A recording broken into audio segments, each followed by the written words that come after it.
So, basahin natin yung instruction. Ang sabi po dyan, 다음을 듣고 들은 내용과 관계 있는 그림을 고르십시오. Ibig sabihin lang po ulit niyan is makinig sa kasunod at piliin yung drawing na may kaugnayan sa content na narinig. So pakinggan natin yung audio, piliin niyo po dyan sa mga choices kung ano yung may kaugnayan doon. So makinig po mabuti. 1번. 다음을 듣고 들은 내용과 관계 있는 그림을 고르십시오. 통장을 만들려고 왔는데요. 그럼 저기에서 먼저 번호표를 뽑으세요. Okay, so pay attention sa verb na binabanggit. So makinig po ulit. 통장을 만들려고 왔는데요. 그럼 저기에서 먼저 번호표를 뽑으세요. So may binanggit, 번호표를 뽑으세요. So hindi po naintindihan, ito po yung sinabi sa audio. Sabi nung babae, 통장을 만들려고 왔는데요. Yung lalaki, 그럼 저기에서 먼저 번호표를 뽑으세요. So yung 번호표를 뽑으세요, ibig sabihin po niyan is please take a ticket number or kumuha ka ng ticket number. So ito lang naman yon, number 4. Siya lang yung kumukuha ng ticket number. So translate pa rin natin to lahat para mas maintindihan. Sabi ng babae, 통장 meaning passbook. Bankbook. 을 is an object particle. 만들다, ibig sabihin to make. May ryugo. Ibig sabihin lang po niyan is in order to, para. And then 왔는데요, ibig sabihin I came. Nag-i-state lang siya ng reason or background information. Sabi niya, I came in order to make passbook. Nagpunta ako para gumawa o kumuha ng passbook. So yun yung sabi ng babae. Sabi naman ng kausap niya na lalaki, 그럼. So 그럼 is then. So, kung ganon, 저기에서. So 저기 meaning over there. May tinuro siya na lugar. Merong eso which is a location particle. 먼저 is first. So yan yung unang action niya daw na dapat gawin. And then, 번호표. So 번호표, ito po yung ticket number. So same lang din po dito sa Pilipinas. Yung mga bangko po natin, major banks, may mga ganyan na din po. Yung pupunta ka muna doon sa parang kiosk nila and i-enter mo doon kung ano yung transaction na gagawin mo. And then maglalabas po yan ng number. Yun po yung tinatawag na 번호표. Ticket number. Merong object particle and then pupuseyo, ibig sabihin to take, yung pukta, kumuha ka. Merong ilseyo which is a polite command. So kumuha ka muna ng ticket number doon. So the correct answer is number 4. Ayan yung inutos sa kanya nung lalaki. Kumuha ng ticket number. So ano kaya yung action dito sa number 1? So yung action po dyan is 작성하다. 작성하다. Ibig sabihin po is to fill out. Pag fill out ng mga form, sasagutan mo yung mga form. So wala namang binanggit na ganyan, kaya etis yan. Ito namang number 2, ito yung balak gawin ng babae. 통장을 만들다. To make passbook or kumuha ng passbook. Yun yung meaning niya. So, yan yung balak niyang gawin pero may pinapagawa muna sa kanyang action. Kaya mali pa rin po yan. Number 3. Ito naman po, nakakuha na siya ng pera sa ATM. So, yung action po dyan is 눈을 찾다. To withdraw money. 눈을 찾다, to withdraw money. So, wala namang binanggit na ganyan, kaya po siya naging mali. So, pakitake note po ng mga vocabulary po na iyan. Next, dito naman tayo. Basahin po muna natin yung question. Sabi dyan, 남자는 왜 여기에 왔습니까? So, bakit daw nagpunta dito yung lalaki? So, pakinggan natin kung bakit nga ba nagpunta doon sa pinag-usapan nilang lugar yung lalaki. So, makinig pong maigi. 2번. 남자는 왜 여기에 왔습니까? 현금 인출기에서 출금을 하고 싶은데 어떻게 하면 돼요? 통장을 넣고 이 버튼을 누르시면 됩니다. Okay, so isa pa po, makinig. 2번. 남자는 왜 여기에 왔습니까? 현금 인출기에서 출금을 하고 싶은데 어떻게 하면 돼요? 통장을 넣고 이 버튼을 누르시면 됩니다.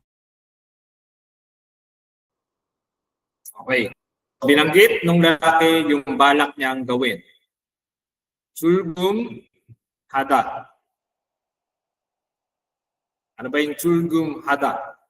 So hahanapin natin yung katulad niyang salita dito. Since choices hindi siya directly binanggit. So kung di po naintindihan, ito po yung sinabi ng lalaki. Sabi ng lalaki, 연금 인출기에서 출금을 하고 싶은데 어떻게 하면 돼요? Translate natin. 연금 인출기. So again, that's ATM machine. 연금 인출기. Merong ESO, which is a location particle. 출금을 하다. So 출금을 하다, ibig sabihin po niyan is to withdraw. So yan yung balak gawin ng lalaki. No? Merong gushi punde. So gushipta meaning want, gusto. Want, gusto. Merong unde. Yung unde, again, pwede yung and, pwedeng but, pwedeng so. Bibigay ng background information para mas maintindihan yung sasabihin mo na kasunod. Otoke hamyondeo. So otoke is how. Yung hamyondeo is can I do. So how can I do it? Yun yung ibig niyang sabihin. Yung last clause niya. So again, sabi niya, I want to withdraw in or from the ATM machine. But how can I do it? Gusto kong mag-withdraw sa ATM machine, pero paano ang gagawin ko? So yun yung ibig niya sabihin in Tagalog. Sabi ng babae, 통장을 넣고 이 버튼을 누르시면 됩니다. So 통장. 통장 is passbook. Nota. So nota, ibig sabihin to put in. So ipasok mo, ilagay mo. So ilagay mo yung passbook and E is this. Button is pindutan yung button. Merong object particle. Nuruda, ibig sabihin po niyan is to press. Merong she, bibigay lang ng honorific sa subject. Myon, 됩니다. Again, can, you just have to. Yun kasi mga meaning niya. Pwedeng can or you just have to. So sabi niya po dyan, you just have to put your passbook and press this button. So ang dapat mo lang gawin is ipasok yung passbook mo at pindutin itong pindutan na ito. Kasi yun yung sinabi ng babae. And again, wala tayong pakialam sa gagawin or intention ng babae kasi yung tinatanong sa number 2 is yung dahilan kung bakit ando doon yung lalaki. And again, gusto niya is withdraw. So ito po, pakitake note, chulgum hada or chulgumul hada, same po yan ang meaning kay dunul chatta. to withdraw din po ito. So paki-take note po yan. So number 2 is the correct answer. Meron lang pong uryogu, ibig sabihin in order to. Para. So para mag-withdraw ng pera. To withdraw money. So to withdraw money. So yan, para kumpleto. To withdraw money. Yun yung dahilan ng lalaki kung bakit siya nandoon. So translate natin tong iba. Number 1, sabi, in order to send money. Buneda, yung verb natin dyan, meaning to send, magpadala. So para daw magpadala ng pera. So hindi naman doon yung lalaki para mag-send ng pera, kaya mali po yan. Number 3, in order to make passbook. So nagpunta ba yung lalaki para gumawa o kumuha ng passbook? Siyempre hindi naman, kaya etis po yan. Eto, in order to update passbook.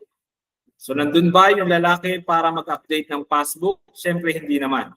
No? Kaya X po yung number 4. Again, correct answer is number 2. So number 3 naman po tayo. Basahin natin yung question. Sabi, 두 사람은 무엇에 대해 말하고 있습니까? So tungkol daw sa ano yung pinag-uusapan ng dalawang tao. So makinig sa conversation and alamin kung tungkol sa pinag-uusapan nila. So makinig pong mabuti. 3번. 두 사람은 무엇에 대해 말하고 있습니까? 어제 은행에 가서 뭘 했어요? 고향에 돈을 좀 보냈어요. Okay, so makinig po ulit. 3번. 두 사람은 무엇에 대해 말하고 있습니까? 어제 은행에 가서 뭘 했어요? 고향에 돈을 좀 보냈어요. Okay, so tungkol sa ano kaya yung pinag-uusapan nila? So yung babae po, yung nagsabi ng action na iyon. Ano ba yung sabi ng babae? So, kung di po naintindihan, ito po yung sinabi sa audio. Sabi ng lalaki, 어제 은행에 가서 뭘 했어요?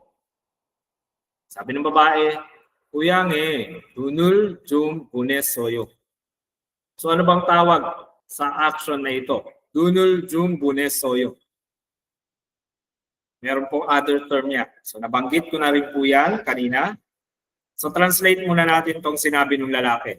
Sabi ng lalaki, 어제, yesterday, 은행. So 은행 is bank, bangko.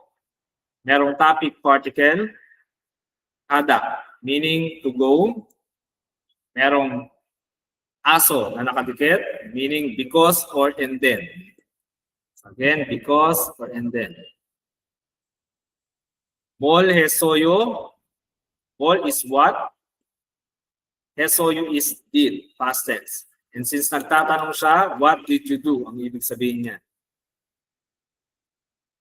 So what did you do when you went to the bank yesterday? So anong ginawa mo pagpunta mo ng bangko kahapon? So yun yung ibig niyang sabihin. Tama ng babae, 고향에 돈을 좀 보냈어요. 고향. 고향 is hometown. Merong education particle. 돈 is money. Merong 을 object particle. Yung 좀 is a bit, konti, little. 보냈어요. 보냈어요 is sent. Past tense ng to send. So nag-send daw siya ng konting pera sa kanilang hometown. So ano ba yung tawag sa action na iyon? Number 1, 입금. 입금 meaning po niyan is deposit. Deposit ba yon? yung pagpapa from one country to another. So hindi naman, kaya X po yan. Songgum. Songgum ba yun? Meaning remittance. And of course, ito po yung tawag sa process na yon. Yung pag-send ng pera from one place to another, that's remittance. Songgum, no? So that's the correct answer. Translate natin itong iba. Sulgum, ibig sabihin po nito is withdraw. Sulgumhada, yung kanina, same po yan, to withdraw. So Janet, ibig sabihin naman po is balance. Balance. Wala naman pong kinalaman, yung 3 and 4, kaya po sila naging mali. So again, correct answer is number 2, songgum meaning remittance. To remit. Next, dito naman tayo sa 4 and 5. So yung instruction po dito is 다음을 듣고 이어지는 말로 가장 알맞은 것을 고르십시오. So ibig sabihin lang po yan is pakinggan yung kasunod, pinig sa kasunod, at piliin yung pinakatamang karugtong na salita. So pipiliin lang natin yung appropriate answer doon sa tanong sa audio. So makinig kung maigit. 4번부터 5번까지 다음을 듣고 이어지는 말로 가장 알맞은 것을 고르십시오. 4번 이 돈을 한국 돈으로 바꿔주세요. 1. 어제 돈을 찾았어요? 2. 신분증도 같이 주세요. 3. 얼마나 바꿔 드릴까요?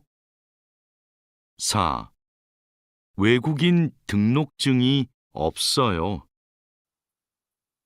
Okay, sa isa pa po, makinig. 4번 이 돈을 한국 돈으로 바꿔주세요. 1. 어제 돈을 찾았어요? 2. 신분증도 같이 주세요. 3. 얼마나 바꿔 드릴까요? 4. 외국인 등록증이 없어요. Okay, ano kaya ang sagot dyan? So merong gustong gawin yung babae. So kung di po naintindihan, ito po yung sinabi niya. 이 돈을 한국 돈으로 바꿔주세요. So translate po natin. So E is this. Don, money. 을 is an object particle.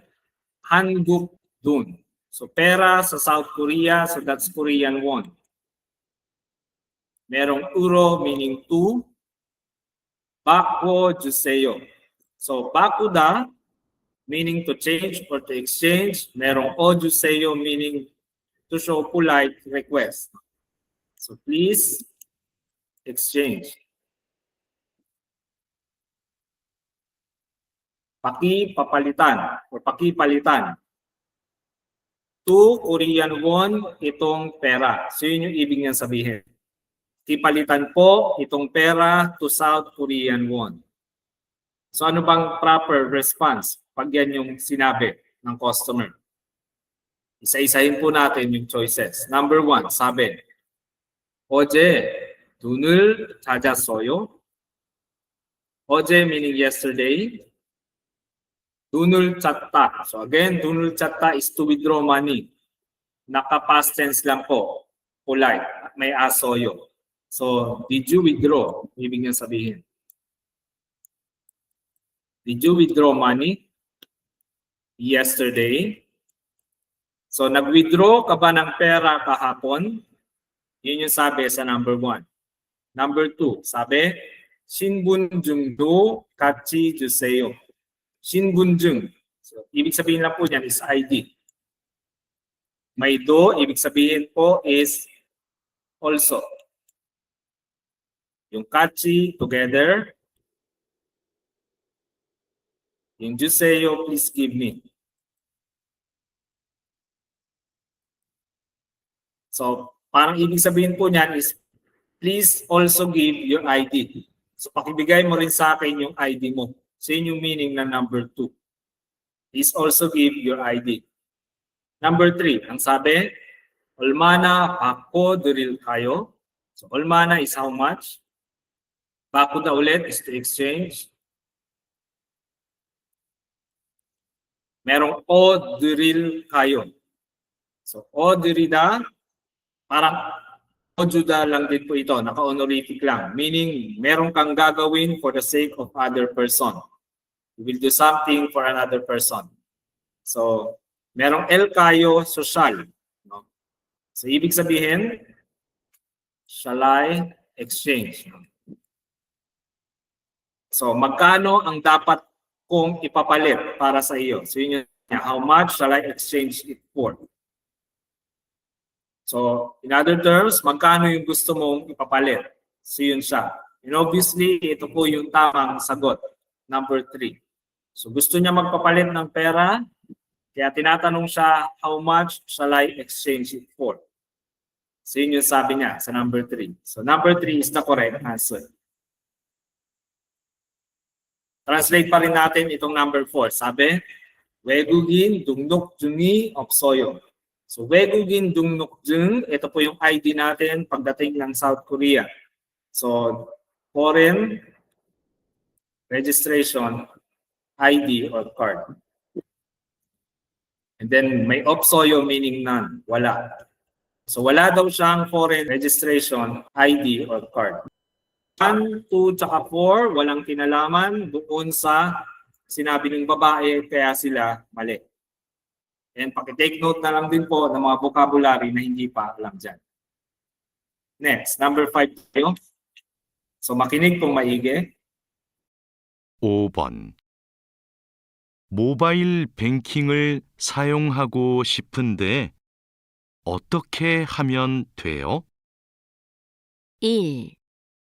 현금 인출기에서 해보세요. 2. 은행 앱을 다운로드하세요. 3. 체크카드를 만들어 보세요. 4. 은행에서 환전할 수 있어요.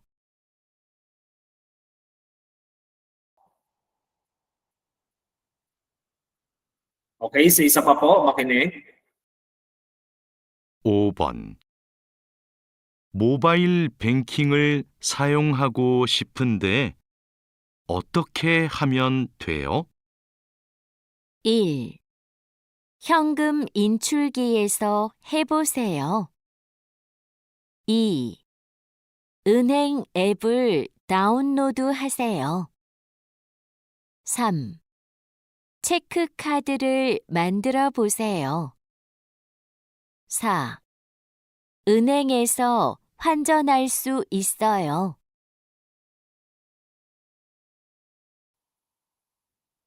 Okay, so yung sabi ng lalaki, gusto niya daw gumawa ng mobile banking.